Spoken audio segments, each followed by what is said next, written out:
Good morning friends, నా పేరు Ravikumar. Friends, ఈరోజు వార్తల్లోని ముఖ్యమైనటువంటి కొన్ని ఏవైతే మనకు వార్తలు వచ్చాయో ఆ న్యూస్కు సంబంధించినటువంటి మన కొన్ని ఈక్విటీ స్టాక్స్ గురించి అయితే ఈరోజు మనం మాట్లాడుకుందాం. అందులో మొట్టమొదటిగా వచ్చేసి నేషనల్ అల్యూమినియం కంపెనీ. సో ఈ నేషనల్ అల్యూమినియం కంపెనీ NALCO అనే ఏదైతే కంపెనీ ఉందో, సో దీనికి ఒక అగ్రిమెంట్ అయితే చేసింది. 4 మిలియన్ టన్స్ వచ్చేసి దీనికి మైనింగ్ సంబంధించినటువంటి కంపెనీ ఇది. సో ఈ కంపెనీ వచ్చేసి ఒక లోకల్ అగ్రిమెంట్ అయితే చేసుకోవడం జరిగింది. సో దానివల్ల ఇక్కడ వచ్చేసి ఇది 4 million mining turns 4 million tons mining వచ్చేసి చేయాల్సి వస్తుంది. సో దీనివల్ల ఏమవుతుందంటే పవర్ ప్లాంట్లకు సప్లై చేస్తుంది ఇది. సో అందువల్ల కరెంటుకు సంబంధించినటువంటి న్యూస్ ఇది, కరెంటుకు సప్లై చేసేటువంటి మైనింగ్ సంబంధించినటువంటి న్యూస్ ఇది. సో కరెంటు వల్ల మనకు ఉపయోగం ఉంటుందని, కరెంటు కొరత అనేది జరుగుతుంది రాబోయే సమ్మర్లో. సో దానికోసం అని చెప్పేసి ముందుగానే ఆ ఏరియాలో తీసుకున్నటువంటి నిర్ణయం ఇది. సో ఈ అగ్రిమెంట్ కూడా ఎప్పటి వరకు ఉంటుందంటే ఏప్రిల్ 21, 2051 వరకు కూడా ఈ అగ్రిమెంట్ అనేది ఉంటుంది. సో అలాగే ఈ నేషనల్ అల్యూమినియం కంపెనీకి మధ్య జరిగిన అగ్రిమెంట్లో ఈ టైం వరకు కూడా ఈ అగ్రిమెంట్ అనేది కొనసాగుతుంది. Next, Bharat cargo. ఈ భారత్ కార్గో అనే కంపెనీ ఏం చేసిందంటే ఒక 345 crores submittal that overseas Europe manufacturing. So యూరప్కి సంబంధించిన మ్యానుఫ్యాక్చరింగ్ దాంట్లో పార్ట్నర్షిప్ అయితే ఉంది దీనికి. సో ఈ ఫ్రాన్స్కు సంబంధించిన డ్రగ్ ఎవరైతే ఇన్స్పెక్షన్ ఉందో, ఇన్స్పెక్షన్ అయితే జరిగింది. ఎప్పుడు జరిగింది ఇది? Between December 9th to 19th వరకు కూడా ఒక 10 days అనేది ఈ యొక్క ఇన్స్పెక్షన్ జరిగింది ఆ ఒక కంపెనీ మీద. సో అంటే ఫ్యాక్టరీ మీద. ఇది వచ్చేసి drug manufacturing company. So medicines అనేది తయారు చేస్తుంది. సో ఆ మెడిసిన్కి సంబంధించి ఈ ఫార్మాస్యూటికల్ సంబంధించినటువంటి విషయం కాబట్టి దీని మీద ఒక ఇన్స్పెక్షన్ అయితే జరిగింది. అదైతే కనుక పాజిటివ్గానే వచ్చింది. సో వాళ్ళ అబ్జర్వేషన్ పాయింట్స్ అయితేనేమి చెప్పారు. ఆ చెప్పినటువంటి అబ్జర్వేషన్ పాయింట్స్లలో ఏవైతే చెప్పారో అందుకు అబ్జర్వేషన్స్ అయితే నీట్గానే ఉన్నాయని చెప్పేసి కాబట్టి దీని మీద పాజిటివ్ న్యూస్ అనేది నడుస్తుంది. ఓకే, నెక్స్ట్ వచ్చేసి పనాసియా బయోటర్. సో ఈ కంపెనీ వచ్చేసి యూనిసెఫ్ అనే దానికి సప్లై చేయటానికి, సో ఎంత సప్లై చేయడానికంటే 115 million doses of its bivalent oral polio vaccine అనేది సప్లై చేయబోతుంది. సో దీని వాల్యూ వచ్చేసి 14.95 million, అంటే అప్రాక్సిమేట్లీ మన ఇండియన్ కరెన్సీలో చూస్తే కనుక 127 crores. ఇది కూడా ఎప్పుడు ఫైనాన్సియర్ 25 to 26, 24 to 25 లోపు కూడా కంప్లీట్ అవుతుంది. నెక్స్ట్ వచ్చేసి రామ్కో ఇన్ఫ్రాస్ట్రక్చర్స్. సో రామ్కో ఇన్ఫ్రాస్ట్రక్చర్కి సంబంధించి ఒక కాంట్రాక్ట్ అయితే రావడం జరిగింది. సో ఇది ఎక్కడంటే the Hyderabad metropolitan water supply and the several board. So ఈ బోర్డు ఏం చేసింది, దీనికి ఒక ప్రాజెక్ట్ ఇచ్చింది. దీని ప్రాజెక్ట్ కాస్ట్ వచ్చేసి 215 కోట్లు ప్రాజెక్ట్ ఇది. సో ఈ ప్రాజెక్ట్ అయితే మాత్రము రామ్కీకి అయితే రావడం జరిగింది.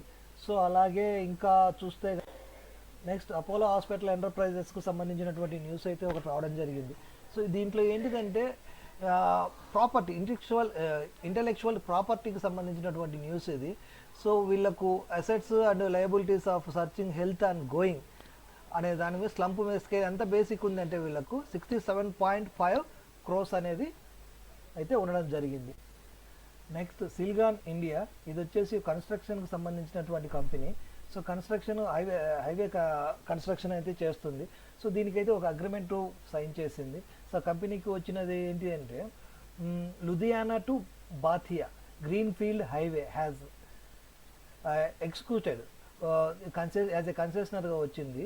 సో దీని ప్రాజెక్ట్ వాల్యూ వచ్చేసి 9,081 crores. చాలా పెద్ద ప్రాజెక్ట్ అయితే ఈ కంపెనీకి రావడం జరిగింది. ఇది NH 754 ADలో ఉంటుంది. సో ఇది వచ్చేసి భరత్మాల ప్రయోజన్ phase 1 అండ్ phase 2 సంబంధించినటువంటి ప్రాజెక్ట్ ఇది. అలాగే ఇంకా వచ్చేసి ఇక్కడ ఒక భరత్ ఫోర్జ్ కూడా ఇంకొక ఆఫర్ అయితే రావడం జరిగింది. అది ఏంటిదంటే 39 million Bharat Forge into the Bharat ఫోర్జ్కి వచ్చేసి 39 million సంబంధించినటువంటి ఫండ్స్ అయితే డిబేట్ అయితే అవ్వడం జరిగింది.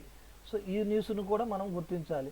నెక్స్ట్, ఏపక్ డ్యూరబుల్ అనే కంపెనీ చైనాకు సంబంధించి చైనా వాళ్ళు 26% వచ్చేసి ఇందులో టేక్అవుట్ చేయడానికి డిస్కషన్స్ అయితే నడుస్తున్నాయి.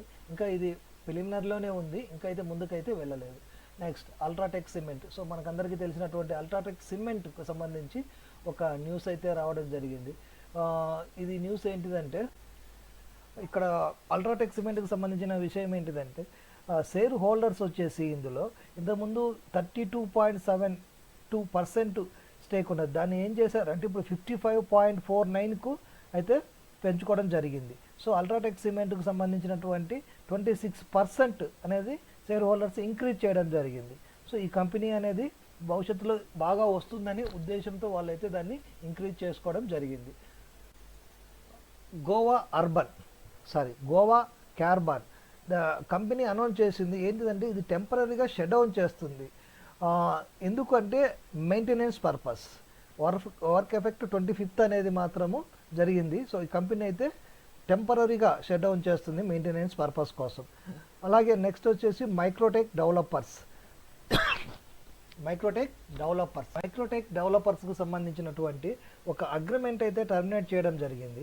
సో ఆ టర్మినేట్ ప్రకారంగా కౌంటౌన్ ఇన్ఫోటెక్ సర్వీస్ వాళ్ళు 40 crores మైక్రోటెక్ కంపెనీకి అయితే బ్యాక్ చేయాలి, విత్ ఇంట్రెస్ట్తో బ్యాక్ చేయాలని చెప్పేసి అయితే జరుగుతుంది. దాన్ని అయితే మైక్రోటెక్ అనేది పాజిటివ్గా తీసుకుంటుంది.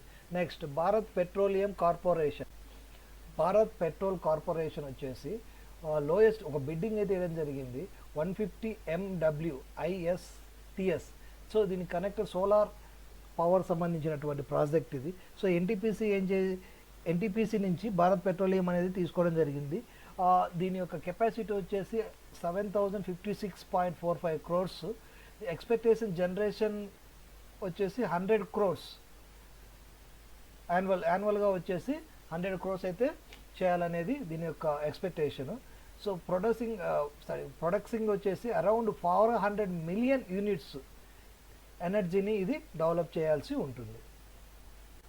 రిలయన్స్ ఎంటర్ప్రైజెస్ అయితే సెబీ నుంచి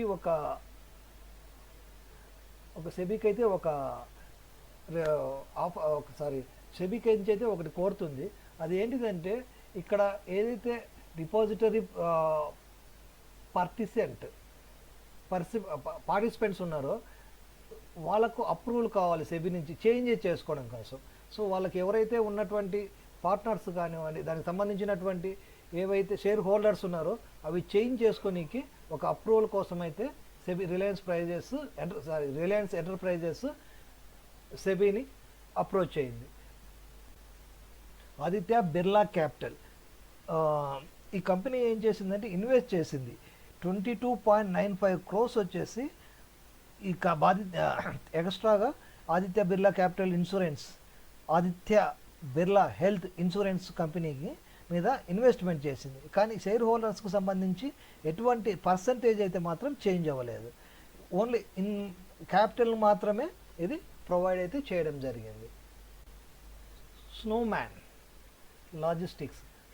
లాజిస్టిక్స్కి సంబంధించినటువంటి దాంట్లో ప్రమోటర్ గేట్వే డిస్ట్రిపార్క్స్ అనేది డిస్ట్రిపార్క్స్ అనే వాళ్ళు పర్చేజ్ చేశారు నియర్లీ 1%.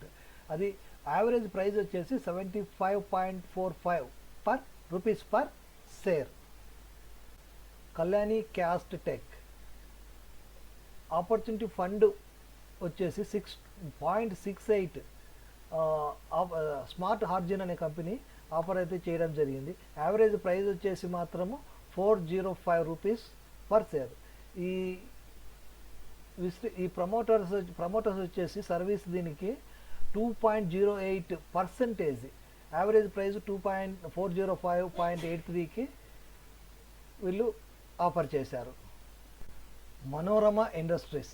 సో ఈ మనోరమ ఇండస్ట్రీస్ అనేది ఏం చేస్తుందంటే ఎల్ఐసి మ్యూచువల్ ఫండ్ కానీ, Aditya Birla Sun Life mutual fund and bank of India mutual funds నుంచి కూడా 3.05% వచ్చేసి